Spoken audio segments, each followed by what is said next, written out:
Greetings once again from Tampa Bay. It's another beautiful Florida winter day. Kids are just getting home from school, buses are out. I'm going up to the cycle shop that I'm going to be working with, hopefully at this point. Haven't heard from them in a while, and they haven't replied to my recent emails. They're active on Facebook, so I know they're around. So I'm going to pop in and just see what's up. We should have been producing well by now, so hopefully nothing has come up on their end, but you know, lack of communication, you just never know. So I'm just going to make sure. Got a lot of stuff coming up. I am planning my next trip up to the mountains. I'm going to do it backwards this time. I'm not taking the auto train, and I'm not going as far north. And what I'm going to do is start from northern Georgia, then go into the Carolinas, probably go up as far as Asheville. I'm going to get all the stuff I missed last time because of the hurricane. Do the Cherahalla, do the Dragon, do the lower half of the Blue Ridge, and then either come back down and do part of it again on my way home, or do some slightly different stuff, but in the same area. But either way, have some really beautiful riding. And as little interstate as possible. Obviously, it's going to be most of the way up through Florida and Georgia, but that's about it. I want to try to get on the back roads, maybe even before Atlanta,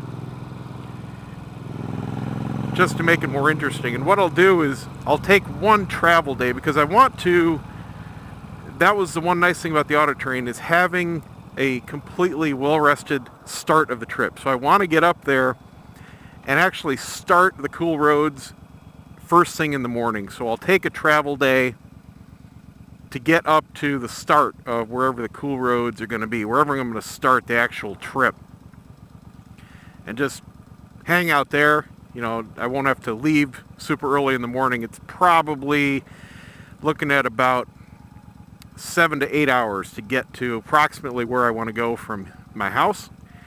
So that's, you know, a good day's ride, but not pushing it, and definitely no more speeding through Georgia. Do not need another $1,000 speeding ticket. What highway robbery up there? Oh my God. I mean, 3 times as much as Florida rates. Just incredibly ridiculous. So, like I said, just taking it easy.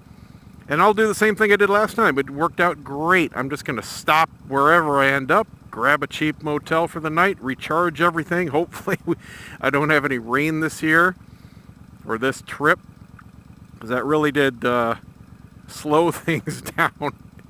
Now, I'm going to go sometime in May, well before kids are out of school, because I'm not interested in traffic or stuff like that. So just kind of planning it around my schedule, and that's going to be a nice open schedule, because I do have a lot of other stuff between now and then. We've got Daytona coming up for the Daytona Bike Week and the Fest. I'm going to go up and do a ton of bike reviews. I'm going to do another tour of the main street and all that kind of good stuff. Then a couple weeks after that, we got another big Bikefest in Sebring, and then the week after that, we have Leesburg, which is even bigger than Daytona. So 3 huge weekends coming up, and that's all within the next month. Plus I have some more dedicated bike reviews I'll be doing. Let's see, I think the next one is coming up this coming weekend. And I can't remember, I think it was Yamaha, might be Kawasaki, I can't remember. But getting in some more reviews of new stuff.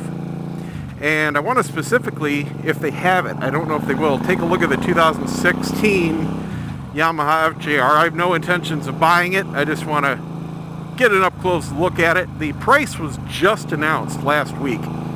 It was the last bike in the lineup where they announced the 2016 prices, and it went up for my model $1,100. And all that gets you is one extra gear, and it doesn't really do much. At highway cruising speed, it's only dropping you 500 RPM. And that was just to appease the people that were screaming, I went 6 gears, I went 6 gears. No interest in that. They did add a slipper clutch, which is cool, but not necessary at all. I have no problem doing fast downshifts with the regular clutch that the previous models came with. And it gives you LED taillights, couldn't care less about that. And the LED headlights, which are cool, but nothing I'm gonna be paying super extra for.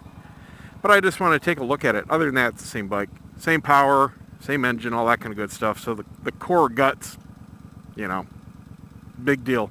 But an $1,100 price tag. Now, part of that was because they had maintained the price for, I think, 3 years in a row. So they delayed inflation. So while it seems like a big jump, and it is between 2015 and 16, it's actually completely on par with the inflation graph going back previous years. So bear that in mind. Plus the fact that, you know, MSRP has actually very little to do with how much you buy any motorcycle for, because it's a joke. Your real cost is based on wholesale price, which isn't published, and the dealer just has their cost and their markup, which is far below MSRP. I wouldn't be surprised if they end up selling for just a couple hundred more at the end of the season. Right now through fall, you're going to be paying full price.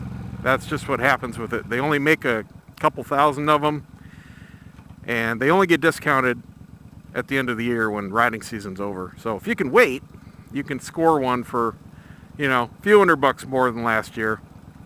But if you can't wait, yeah, it's a pretty steep increase. So consider a 15. Excuse the interruption there. Had a phone call come in. Didn't answer it. We'll see who it was later. Got a dog enjoying the ride here. Ours loves to do that too. She doesn't stick her head too far out the window because she's just a little miniature wiener dog. But she loves to sit up on my lap and pretend she's steering.